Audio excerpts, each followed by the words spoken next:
Assalamu alaikum wa rahmatullahi ta'ala wa barakatuhu. Barkamu da sake saduwa tare da ku a daidai wannan lokaci. A yau dinnan zamu maganganu akan abubuwan da suke faruwa musamman ma a cikin ƙasar Nijar, inda wasu abubuwa munana marasa kai marasa gindi suka faru. Tabbas lokacin juyin mulki an dade ba a gan shi ba, inda wasu mutanen da yawa sun yi hasashen cewa rabansu da su ga labarin juyin mulki ko kuma su ji labari ko kuma su gani da idansu a lalace an kai shekara kimanin 20 zuwa 30. Mutane da yawa sun yi matukar mamakin wannan juyin mulki, kuma kamar yadda wasu da yawa suka ce alamu ne na tashin alkiyama. Wato ku duba yanayin abubuwan da suke faruwa daga faɗan Iran aka dawo faɗan Sudan, ya zaga shi ana faɗan Nijar. Wannan abubuwa suna matukar bayan mutane mamaki. Sai dai Muhammadu Bazum ya yi maganganu daban-daban, inda ya ce tabbas ya yi matukar mamaki yanda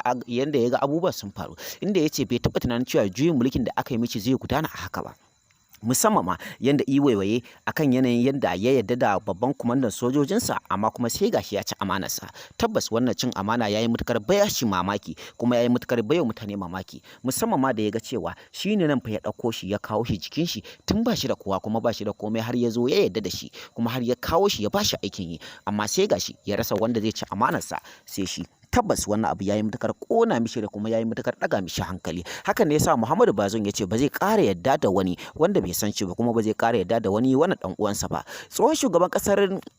Nijar shine mafi yawanci wanda aka san da cewa shine ya aikata wannan abu, kuma shine dalilin silasa wannan abu ya faru, tunda a yanzu ba shi da maganganun da ya wuce cewa wato zai wakilta ɗansa, domin ɗansa shi yake bukata ya wakilci wato ƙasar Nijar. Wato shugaban ƙasar Faransa, idan muka ruga cikin ƙasar Faransa, ya yi wato Allah wadai da jami'an da suka yi jinkiri wajen wato rashin wato dakule wato wannan babban shugaban ƙasa wato Muhammadu Bazum, tunda ya ƙi yin amfani da maganganunsa, domin Muhammadu Bazum yana nema wato ya kawo wato canji a cikin ƙasar Nijar, inda ya so wato zai gina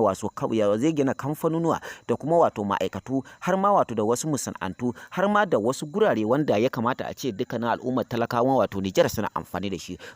Wato shi kansa shugaban kasar wato Faransa baya yadda da hakan, musamman ma da iwaiwaye kan cewa idan fa har Nijar suka samu ci gaba, to fa tabbas akwai gagarumar matsala a cikinta, kuma akwai matsalolin da ba za su warware nan kusa ba, musamman ma da ya ga cewa yanayin yadda kudaden shiga suke ƙara yawaita a cikin wato kasar Nijar,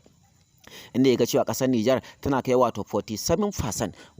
wato na kuɗin shiga wato cikin ƙasar Faransa, musamman ma yanda aka yi wayoyi kan cewa yanayin wato man fetur ɗinsu da kuma yanayin wato bankunansu da kuma yanayin wato ruwan da suke amfani da shi, kowanne ana shiga da shi ne wato daga ƙasar wato Faransa zuwa ƙasar Nijar. Wannan abu ya yi matuƙar baiwa mutane mamaki da suka ga cewa an yi wannan cikin juyin mulki ba tare da wasu abubuwa ko rasa rai ko kuma wani abu makamancin hakan ba. Ku ci gaba da bibiyan mu a cikin wannan tasha tamu mai ɗimbin albarka, ku yi subscribe kana ku danna kararrawa domin jin sirrikan abubuwan da za su dinga gudana a cikin wato duniya baki ɗaya, ba ma iya Nijar ba, kuma musamman ma yanayin juyin mulkin shin ya tabbata ko ko bai tabbata ba, Muhammadu Bazum ya haƙura ko ko bai haƙura ba, domin wasu da yawa suna tunanin cewa bai haƙura ba.